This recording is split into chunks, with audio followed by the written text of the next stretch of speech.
महागठबंधन को समर्थन VIP party के राष्ट्रीय अध्यक्ष मुकेश सहनी जी के द्वारा भी दिया गया है। राष्ट्रीय जनता दल के उम्मीदवार जो दोनों जगह उपचुनाव में हैं, उनको समर्थन देने के लिए पार्टी की ओर से आभार प्रकट करता हूं।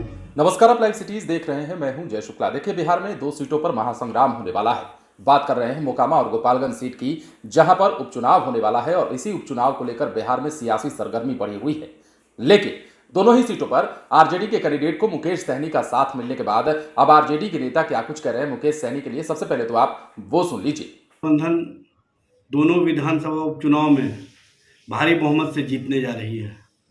गोपालगंज और मोकामा दोनों जगह भारतीय जनता पार्टी के खेमे में बौखलाहट है, बेचैनी है और भाजपा जिस तरह की राजनीति ब्लेम गेम की कर रही है, वो अब चलने वाला नहीं है।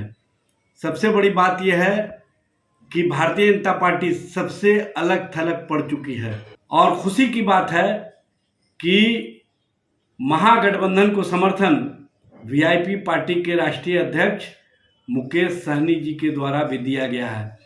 उन्होंने बिहार की राजनीति के नफ्स को पहचानने का काम किया और उन्होंने स्पष्ट रूप से संदेश दिया है कि भारतीय जनता पार्टी जो आम नौजवानों को ठगने का काम कर रही है, जो गरीबों को महंगाई के दलदल में फंसा करके कहीं ना कहीं उनके आंखों में आंसू लाने का काम किया है। और सबसे बड़ी बात यह है कि महिलाओं के मान सम्मान की बात करने वाली भारतीय जनता पार्टी शासित राज्यों में किस तरह से महिलाओं के सम्मान को ठेस पहुंचाया जा रहा है, ये बताने की आवश्यकता नहीं है।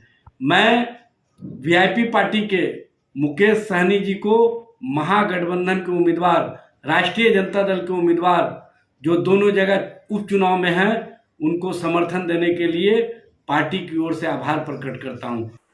तो सुना आपने, तेजस्वी यादव के नेता एजाज अहमद बोल रहे थे, प्रवक्ता है राजद के, और इन्होंने मुकेश सहनी का आभार व्यक्त किया है। इसके साथ ही बीजेपी के लिए कई सारी बातें कही हैं, बीजेपी को ठग भी बताया है और ये भी कह रहे थे कि युवाओं और लोगों को ठगने का काम करने वाली ये पार्टी है। मुकेश सहनी का साथ पाकर हम जो है उनका आभार प्रकट करते हैं। हमें खुशी है कि मुकेश सहनी जो है गोपालगंज और मोकामा में होने वाले उपचुनाव में आरजेडी के कैंडिडेट का समर्थन कर रहे हैं और ऐसे में कहीं ना कहीं राजद की भी ताकत बढ़ी है। हालांकि उन्होंने ये बात नहीं कही, लेकिन उनकी बातों से यह जरूर लग रहा था कि मुकेश सहनी का साथ पाकर आरजेडी की ताकत बढ़ी जरूर है, क्योंकि अब मुकेश सहनी ने ऐलान कर दिया है कि राजद कैंडिडेट का ही वो समर्थन करेंगे, मोकामा हो या फिर गोपालगंज हो। मोकामा और गोपालगंज 2 सीटों पर जो चुनाव होने वाला है, वहां की सरगर्मी इतनी बढ़ी हुई है कि तमाम तरह के दौरे का दौर जो है वो शुरू हो चुका है। बीजेपी के तमाम नेता कैंप करने लगे हैं अभी से ही, गोपालगंज हो या फिर मोकामा हो।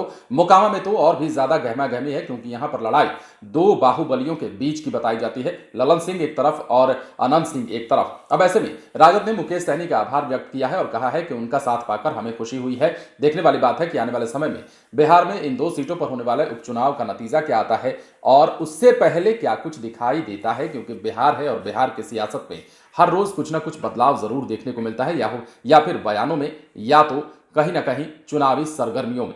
बने रहें लाइव सिटीज के साथ। यदि अब तक आपने हमारे YouTube चैनल को सब्सक्राइब नहीं किया है तो सब्सक्राइब कर लीजिए, ताकि हम आपको खबरों से अपडेट रख सकें। धन्यवाद।